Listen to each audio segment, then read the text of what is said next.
Hey, FlimsyLunchTray here, and welcome to World of Warships in our Wednesday edition video. Today, we are back with our Intermediate Player Guide series for another really good discussion topic here in the Tier 10 American battleship, the Ohio, which you can get from the Research Bureau. So, I am a correct chipper mood. I just put some exterior Christmas lights up, and I'm enjoying some Norwegian hot chocolate. So, I am pretty set, and I was thinking about what video, what would be good to come back to the series, what type of topic would be. And I decided that this battle in particular has something really important. When you find yourself in a situation where you are a low health ship, doesn't have to be a battleship, it can be destroyer, submarine, cruiser, battleship, aircraft carrier, but you find yourself in a really low health situation, and how do you focus on trying to live and not get killed by the enemy team? So I'm talking about maybe you just have a couple thousand health left, maybe not even 1,000 health.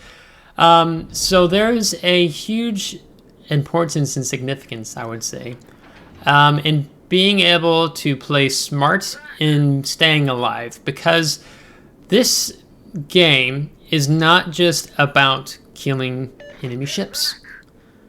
This game, as we have someone who keeps spamming in chat, this game is about points. A lot of people really focus in general about, oh, I just want to be able to kill ships. I want to watch things blow up, which of course is fun. Not taking away from that. It's nice. It's enjoyable. But what about the value of realizing this game is beyond just points? It's also beyond just dying and blowing things up, watching things explode. But the second key objective in this game revolves around points. The key objectives, caps, right? So when you die, you give the enemy team a bonus, their points increase, and your team's points decrease. And so many games, I feel these days, really come down to, he just got slapped. Come down to points. You had a match not so long ago where I was showcasing a battle to you, where I had a draw in Puerto Rico. And if we had just that 1 second advantage, 2 second advantage, let the caps take additionally, or whatever.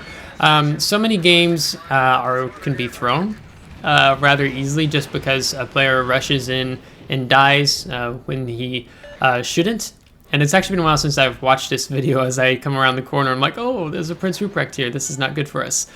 For example, just like watch the Jingles as he's now in Season 2 of Game of Thrones. Season 2, Episode 1 just came out today as I record this video. And you can just see if players would simply say, hey, I'm going to decide to live. I'm not going to push in. I'm going to play smart. I just want to live and not die. That would be hugely amazing, being honest. Because then you have people who are not just simply throwing away their ships and playing for a team. So in this situation, I'm in a bit of a pickle, as you can tell. So the Prince Ruprecht just filled us with a ton of torpedoes, but now he has to deal with multiple of my friendlies who are behind me. I have to keep pushing forward in this situation. Maybe I can try to get this island between me and the Kearsarge. And a lot of that torpedo damage, I'm not necessarily going to be able to heal back. So we went from full health to low health rather quickly in this scenario. And you can see I don't even get the full value of another heal, a second heal off after this. So I have put myself in a situation, in a position, where I am, it's not so much I put myself into. I didn't really know the Prince Ruprecht was there. I could have played a little more passive until trying to figure out maybe where he was at, so that was on me to an extent. But now I'm in the situation of I don't have this large amount of health pool at my disposal. Because I can't really heal much of this damage back, and now I've got the enemy CV coming on me with torpedoes, and the Kearsarge looks like he's going to send planes on me as well. So this is just a very tricky situation to be in. So I'm going to just kind of talk through a little bit more after I take some more damage here, as I go ahead and preemptively pop my heal, because I know I'm going to take damage and I know my heal will help counteract the damage I am taking. That's one thing you can do. A lot of beginner players, I didn't do this when I was figuring out the game, is when you know you have damage that's coming in on you, and let's say you can get 2/3 use of a heal, right? Let's just say you only get 2/3 use of a heal, and getting Kaga, I like killing CVs, and you're like, oh, I don't want to use a heal yet until I've taken full damage to get use out of the heal.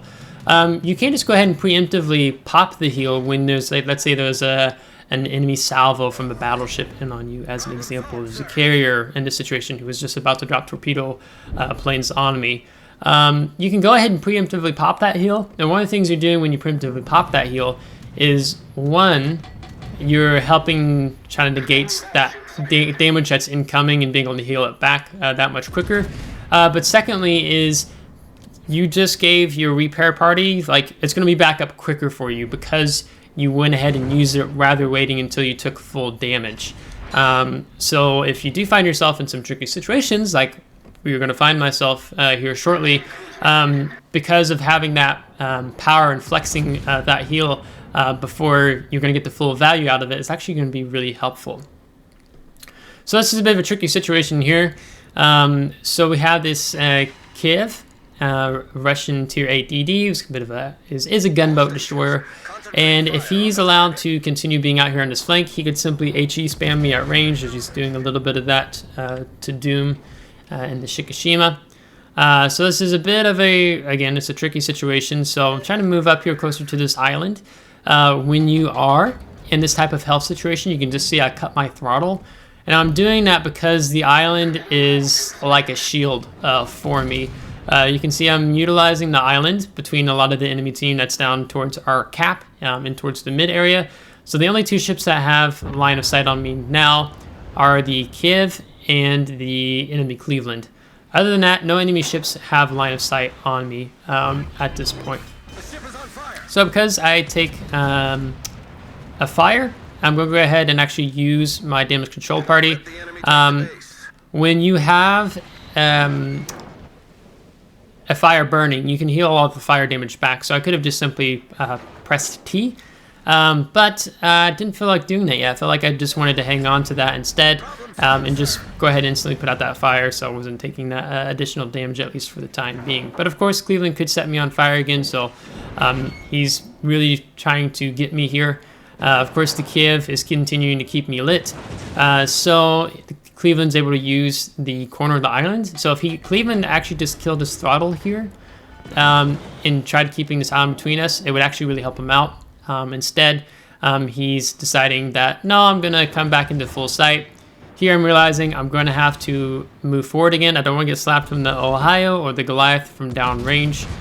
So I'm going to have to kind of play this bit of a tricky game here with the Cleveland. Of course, I can overmatch his armor because he is a light cruiser. So he's coming into secondary range. So that's going to be very helpful. But now I'm going to go ahead and pop that next heal. Again, I'm not going to have the full benefit from the heal, which here you can see it's tipping back between 15,000.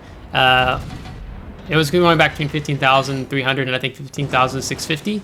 So you can, I'm pretty much being able to heal all that back from the fire damage alone. It's just tipping back and forth. You can see it's doing it again. So you can heal back all your fire damage, but of course when you take some pins and things like that, then you're not able to heal necessarily all that pin damage back. So he gets 2 fires on me. We ran out of our damage repair party, and now we're going to finish off the Cleveland, and we instantly used the damage control party because we had 2 fires set. So now I'm at 5,000 health, almost 6,000 health. So this island actually works out rather nicely because you can see there's this, how do I say this? Is just sloping on the backside of the island. So that means if I play it well, I can actually get all my guns off like I just did and not get detected. And that's how it goes down, which is great. We do have an Amalfi around us somewhere, so we are going to be paying attention to that. Again, if you notice, the damage I'm able to heal back is very minimal. It probably only take me to like 8 to 9,000. Here there's the Amalfi. I just want to have some Norwegian hot chocolate as I wait to say the next things. I gotta enjoy hot chocolate while it's still warm. But we go ahead and you can see I go ahead and use the health. And I grossly underestimated how much health I could heal back because I'm already over up to 12,790. My heal is still ticking. The Amalfi uses his fighter planes. He's fishing for me. He wants to know where I'm at so he can get that salvo off. You can actually see he comes out here. He actually has his smoke screen up. And I knew I wasn't going to get the full value out of that repair party. And you can see he took me for almost all my health there. So if he didn't get me on the one salvo, I'm able to get him. And I really wanted to get that full heal back as much as I could because I was afraid of him being able to one-shot me. So, I mean, yeah, if I could have waited a couple more seconds in hindsight, it would have been better. So then I could have got a little bit more heal back from where I am now. But that just wasn't the case. So now we have the Shikishima. Again, I'm able to fire without being detected. We're at 3,700 health. In this situation, there's no need for me to leave the island. There's no need for me to go rushing and charging in. We're still down on points. Enemy Wooster is still flipping the cap. I'm telling our Kosek, don't leave our cap. You really need to cap it because of the situation we're in. Of course, almost die there to the Shikishima. But by good grace and some bounces there, we are still able to live. And I'm going to try to present as small as target as possible. I'm also reversing because of the enemy Yamato coming up the 6 line. And our destroyer gets the cap. So even if I died, we would have been all right. But sometimes you don't have that luxury. You don't have the luxury of maybe someone just sitting on the cap like that situation. So being able to prioritize your survival is really important in trying to be able to help your team win, especially when you can use an island, which I highly recommend when you're in brawling battleships in this type of situation, because a lot of brawling battleships, they don't have the best concealment in the game naturally. Usually you sacrifice your concealment for the secondary, the brawl build. So the islands provide that natural form of cover and defense. But secondly, because when you utilize islands, you can, if you're lucky, you can get shots off and remain dark, like you saw in multiple scenarios here. And if you learn to utilize your repair party a bit more in deciding when and when not to use it, that really, you begin the transition from, I'd say, beginner player to an intermediate player. When you're watching some YouTube videos, I used to do this, I would see someone, maybe it's Flambas, maybe or someone that jingles the showcasing, Flamu, something like that. And you see, oh, if they use their heal now, they'll get the full use out of their heal. Why won't they use their heal now? And I didn't understand that for quite some time until I understood that they wanted to utilize the adrenaline rush. They wanted to get that additional several 0.5 seconds additional shaved off the reload time of their main battery in their also for their torpedoes and such like that, for example, if they're destroyers. So sometimes people, you'll see intermediate to pro players, they purposely don't use the fuel immediately because they're farming the adrenaline rush, as what you could say. And then you'll see some players, the pro players, who they'll use a heal and they don't actually get the full use out of that heal.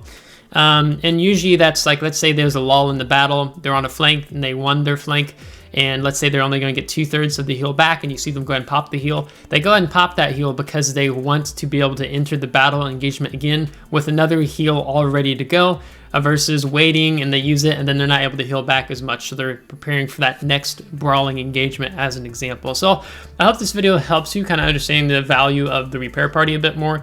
But primarily, as I wanted to highlight in this video, is the importance of staying alive for your team, because that is, besides killing enemy ships, your points, the caps, are the other key objectives in this game. So if you liked today's video, give a thumbs up. If you did not, give a thumbs down. Subscribe if you do want to see more. If you're subscribed, thanks so much. I really appreciate it. And we'll catch you next time. Take care.